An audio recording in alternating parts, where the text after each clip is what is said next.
व्यवस्था विवरण 6वां अध्याय। कुल वचन 25। महा आज्ञा। यह वह आज्ञा और वे विधियां और नियम है जो तुम्हें सिखाने की तुम्हारे परमेश्वर यहोवा ने आज्ञा दी है कि तुम उस देश में मानो जिसके अधिकारी होने को पार जाने पर हो, और तू और तेरा बेटा और तेरा पोता यहोवा का भय मानते हुए उसकी उन सब विधियों और आज्ञाओं पर जो मैं तुझे सुनाता हूँ अपने जीवन भर चलते रहे, जिससे तू बहुत दिन तक बना रहे।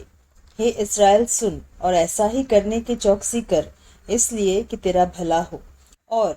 तेरे पितरों के परमेश्वर यहोवा के वचन के अनुसार उस देश में जहाँ दूध और मधु की धाराएं बहती है तुम बहुत हो जाओ। हे इस्राएल, सुन, यहोवा हमारा परमेश्वर है,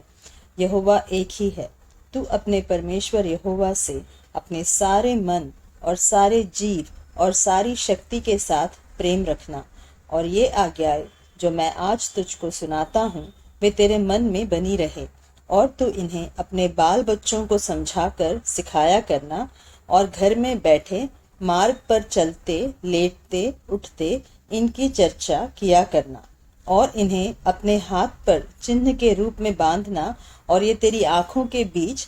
टीके का काम दे, और इन्हें अपने अपने घर के चौखट की बाजुओं और अपने फाटकों पर लिखना। आज्ञा उल्लंघन के विरुद्ध चेतावनी।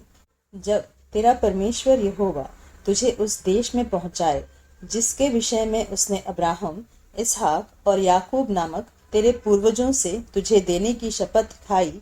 और जब वह तुझको बड़े बड़े और अच्छे नगर जो तूने नहीं बनाए और अच्छे अच्छे पदार्थों से भरे हुए घर जो तूने नहीं भरे और खुदे हुए कुएं जो तूने नहीं खोदे और दाख की बारियां और जैतून के वृक्ष जो तूने नहीं लगाए, ये सब वस्तुएं जब वह दे और तू खा के तृप्त हो, तब सावधान रहना, कहीं ऐसा न हो कि तू यहोवा को भूल जाए जो तुझे दासत्व के घर अर्थात मिस्र देश से निकाल लाया है। अपने परमेश्वर यहोवा का भय मानना,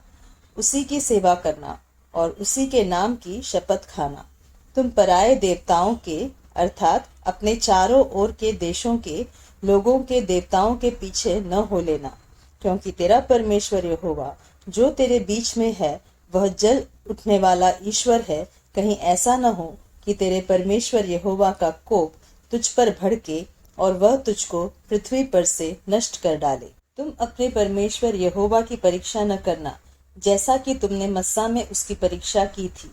अपने परमेश्वर यहोवा की आज्ञाओं, चेतावनियों और विधियों को जो उसने तुझको दी है सावधानी से मानना, और जो काम यहोवा की दृष्टि में ठीक और सुहावना है वही किया करना, जिससे कि तेरा भला हो, और जिस उत्तम देश के विषय में यहोवा ने तेरे पूर्वजों से शपथ खाई उसमें तू प्रवेश करके उसका अधिकारी हो जाए, कि तेरे सब शत्रु तेरे सामने से दूर कर दिए जाए, जैसा कि यहोवा ने कहा था। फिर आगे को जब तेरा लड़का तुझसे पूछे, ये चेतावनियां और विधि और नियम जिनके मानने की आज्ञा हमारे परमेश्वर यहोवा ने तुमको दी है, इनका प्रयोजन क्या है, तब अपने लड़के से कहना, जब हम मिस्र में फिरौन के दास थे तब यहोवा बलवंत हाथ से हमको मिस्र में से निकाल ले आया, और यहोवा ने हमारे देखते मिस्र में फिरौन और उसके सारे घराने को दुख देने वाले बड़े बड़े चिन्ह और चमत्कार दिखाए, और हमको वह वहां से निकाल लाया, इसलिए कि हमें इस देश में पहुंचाकर जिसके विषय में उसने हमारे पूर्वजों से शपथ खाई थी इसको हमें सौंप दे। और यहोवा ने हमें ये सब विधियां पालन करने की आज्ञा दी, इसलिए कि हम अपने परमेश्वर यहोवा का भय माने,